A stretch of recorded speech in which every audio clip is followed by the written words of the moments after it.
Hello, everyone. I hope everybody is happy and fine.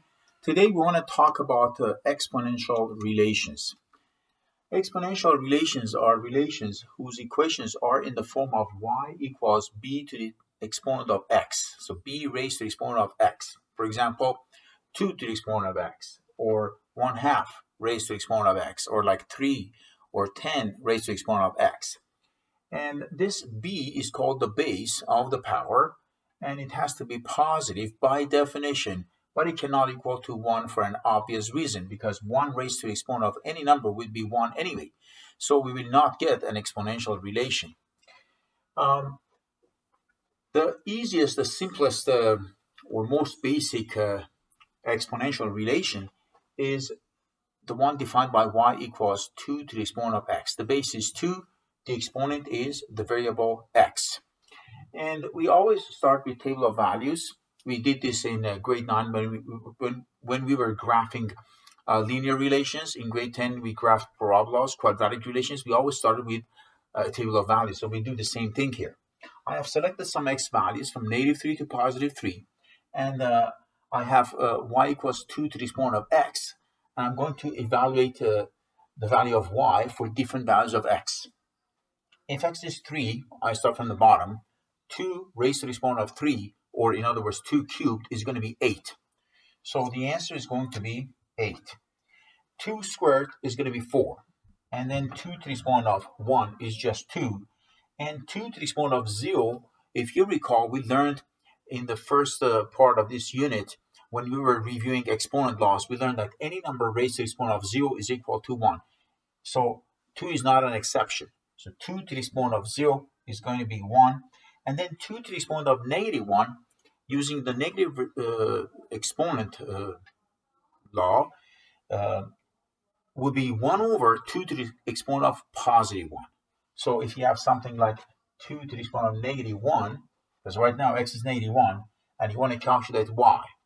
If you have 2 to the exponent of -1, that is 1 over 2 to the exponent of +1, or in other words, 1 half, right? So this is going to be 0.5 or 1 half. The other one, if x is -2, 2 to the exponent of -2 would be 1 over 2 raised to the exponent of +2. In other words, 1 over 4. And that is, of course, a quarter, 0.25. It's a quarter. And then if the exponent is -3, we will end up with 2 to the exponent of -3, which is 1 over 2 to the exponent of +3. And that will be like something like 1 over 8. And that is 0.125. Okay, so we are evaluating the values of y for the exponential relation. Needless to say, if you had y equals 2x, which is a linear relation, we did the same thing in grade 9. We had different values for x. We plugged in for x. We found the value of y. For example, 2 times 3 is 6. 2 times 2 is 4. 2 times 1 is 2. 0. And then if x is -1, 2 times -1 is -2. And then we have -4. If x is -3, 2 times -3 is -6, and so on and so forth. This is the same thing we did in grade 9. In grade 10, we did the same thing with quadratic relations. So we grabbed the x values, we squared them. So 3 squared is 9, 2 squared is 4, 1 squared is 1, 0. Negative numbers, if you square them, because negative times negative is positive, the outcome is going to be positive. So table of values are very clear. And this was, of course, linear relation, if you remember from grade 9.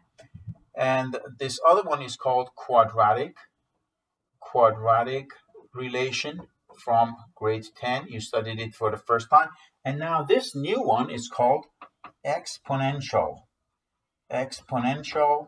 relation. That's the third one we are learning. And the variable x is in the exponent part of the power.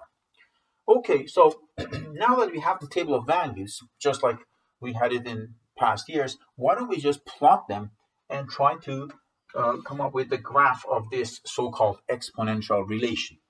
So 3 and 8, I start from here. This is 3 and 8 would be right there. And then 2 and 4 will be this other point. 1 and 2 is right here. 0 and 1 would be right there on the y-axis, -2. X is -1, y is 0.5, which is about here, If x is -2, a quarter is the y value, and 0.125, which is very close to the x-axis. So now that we have plotted 1, 2, 3, 4, 5, 6, 7 points, we will draw a smooth curve passing through these points. So we do our best to draw a smooth curve passing through these points to see what kind of graph we will end up with. Definitely it's not a parabola, definitely it's not a straight line, and it's a parabola that is not a parabola, it's a curve that is very steep on the right side. It rapidly increases. So this is the shape of the exponential relation graph. Y equals 2 to the exponent of x. I label it.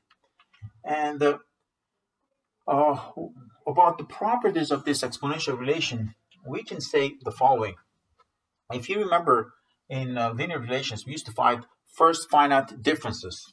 We used to add a column here, and we used to subtract the y coordinates to see what differences we end up with.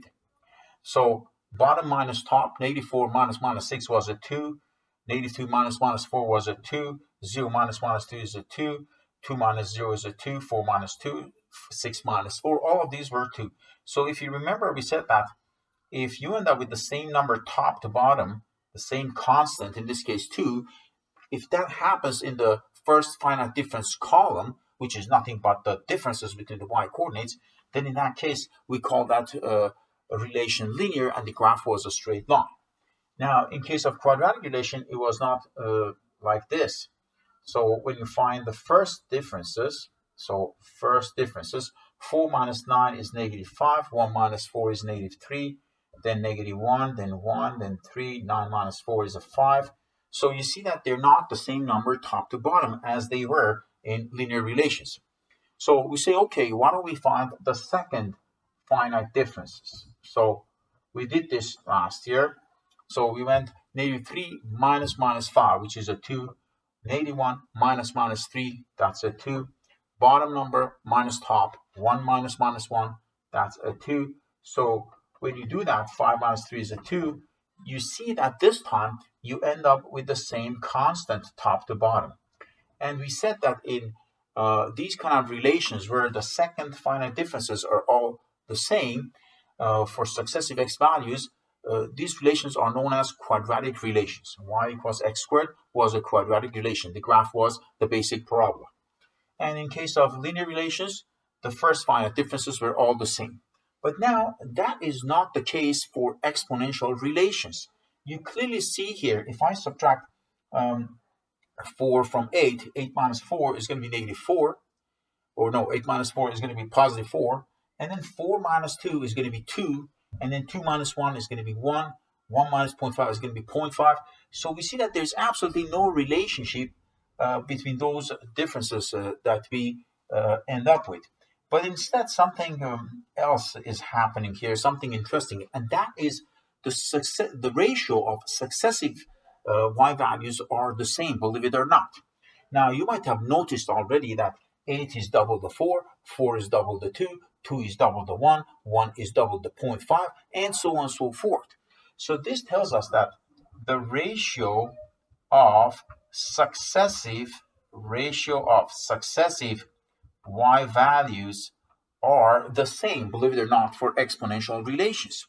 So, for example, if I divide the 0.125 by 0.25, we end up with 1/2. If you divide 0.25 a quarter by 0.5, that's going to be 1/2 again. If you divide 0.5 by 1, it's going to be 1/2 again. 1 divided by 2, it's 1/2 again. 2 divided by 4 is 1/2 again. 4 divided by 8 is 1/2 again. As you clearly see, the relationship here in between these successive y values is that the ratio of these y values are the same. In other words, 8 is double the 4, 4 is double the 2, 2 is double the 1, and there's no relationship like those other relations we studied in the past with respect to the differences between the y values. So this is the property of exponential relations, that the ratio of successive y values are all the same. we saw the graph how it looked like. So if I look at y equals 2 to the x, if I want to mention some properties, I would say, first of all, the y-intercept is at 1. So maybe I can write here y-intercept is equal to 1. And in fact, whatever the base be, it doesn't matter. Base could be 3, could be 10, could be 2. When you raise that base to the exponent of 0, you end up with 1 anyway, because any number raised to the exponent of 0 is 1. So this y-intercept is always going to be this number 1 here. So even if that's like 3 to the x or 10 to the x, or even 1/2 raised to the exponent of x, which can be written, by the way, with a negative exponent, the y-intercept is going to be 1 anyway. All right, so the y-intercept in any case is equal to 1. And about the x-intercept, what I can say is that the graph becomes extremely close to the x-axis on the left-hand side. If x becomes like -3, -4, -10, -100, -10,000, as x becomes smaller and smaller and smaller, the value of y becomes very, very close to 0, but still positive above the x-axis. So it doesn't touch the x-axis. The curve does not touch the x-axis. As a result, we don't have any x-intercept. It's not your fault. So x-intercept, I would say none. There is no x-intercept. Same thing for the other exponential relation whose base is 1/2. Okay, then what else can we say? This line, by the way, this x-axis, where the graph approaches but never touches, has a name. We call it an asymptote. So we call this horizontal asymptote. An asymptote is just a line. It could be vertical, horizontal, or even slant. In this case, it's a horizontal asymptote, and that's a line that the curve is sort of attached to it, because as the curve approaches the line, the distance between the curve and the line, this so-called asymptote, becomes smaller and smaller and smaller. So basically, the curve approaches this line but never touches it. This is called horizontal asymptote, and in this case, if you want to find the equation of the horizontal asymptote, it would be just the equation of x-axis, which is a horizontal line, and the equation is y equals 0. Basically, equation of the x-axis. Same thing is true for the other exponential relation. So that's what we can say about y-intercept, x-intercept, and the equation of horizontal asymptote. Another thing we can say here is that the graph is almost horizontal on the left, but it's rapidly increasing on the right. So I can say here, as x increases, y rapidly increases. So from basically left to right. That's one thing we can say. See what happened here?